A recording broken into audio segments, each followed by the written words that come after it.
It's fall, and while you think, well, the crop is off, work is done. Not so fast, my friend. On our Allied Cooperative program this morning, we're going to talk with Tom Hoffman, Agronomy Sales Lead. Tom works out of that Marshfield office. And, Tom, we do have a lot of the fall harvest wrapped up, don't we? What do you see and what are you hearing around your area and around the whole Allied coverage area? There is still some to go. I mean, certainly, beans are pretty well done. I mean, they've got to be 98, 99% done. Corn in areas, I think we're still 70, 80%. As we get in our southern and western areas, I think we're a little more than that, 90%. But there's still some to go. But it's happening and it's getting wrapped up quickly. I think we got a little snow flurries here now, but I do think we'll have some window to get stuff done, and people are moving along quite quickly at it now, I feel. And we did have some surprises this year that I don't think a lot of people thought of. I mean, southern rust wasn't even in our vernacular a year ago at this time, and tar spot, and we did get caught off guard a few places, didn't we?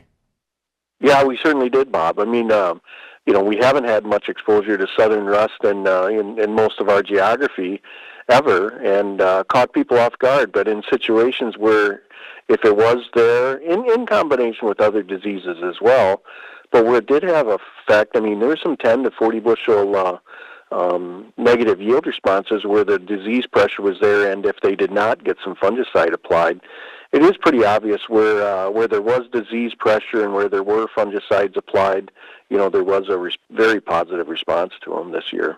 Timely application was the key, right? Yeah, timely application, obviously doing some early. I mean, some of the southern rust came in late, but yes, I think timely application is really important, but in some cases having some rather than none was still quite significant. Really was. As we said, the harvest is pretty well done, but still a lot of fall work to do, and I know from your area and the agronomy side, those fall soil samples are so important, and, well, it's not freeze up yet, so we still got time to do them. Yeah, just please try to utilize a good tool in soil sampling. It lets us know what your levels of fertility are, what you can apply, where to best utilize your dollar and for your best economic response. Obviously, where there's samples that need to be taken, nobody should we overlook that opportunity to take advantage of. Yeah, the ground isn't froze yet.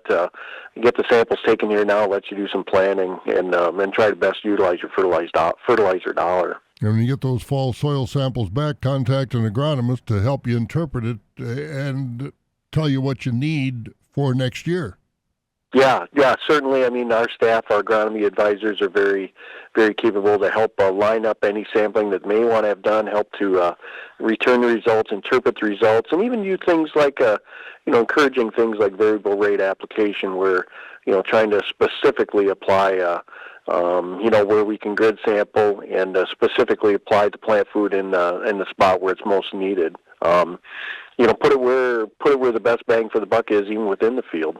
Absolutely, because we got to stretch those dollars where we're going in agriculture right now. Hey, what about fall tillage? I know some people do it, some people don't. Fall fertilization, as we said, we've still got potentially a lot of work to do before the ground freezes up. Oh, yeah, you're right, Bob. We really do. I mean, obviously, most of our geography we have very favorable conditions for fall tillage where it's necessary. I think there's a lot of no-till, and that's a wonderful thing. I think it's good to use no-till and prevent erosion where we can. But in situations where we can do tillage or maybe incorporate some nutrients, certainly we have situations where there's manure.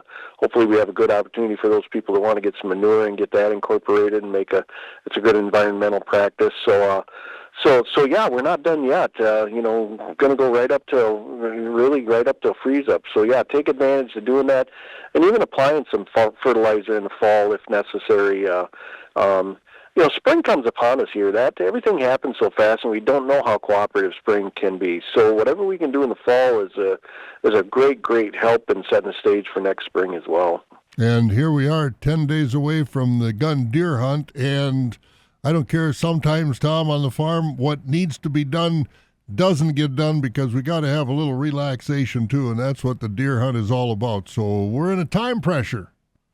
Yeah, we are. I mean, obviously, deer hunting is a great pastime in this state. We have a lot of people participate in it, and hopefully everybody takes a little time to enjoy family, friends, and camaraderie. And shooting a big buck is always fun to talk about. But and hopefully everybody can be safe in doing that as well.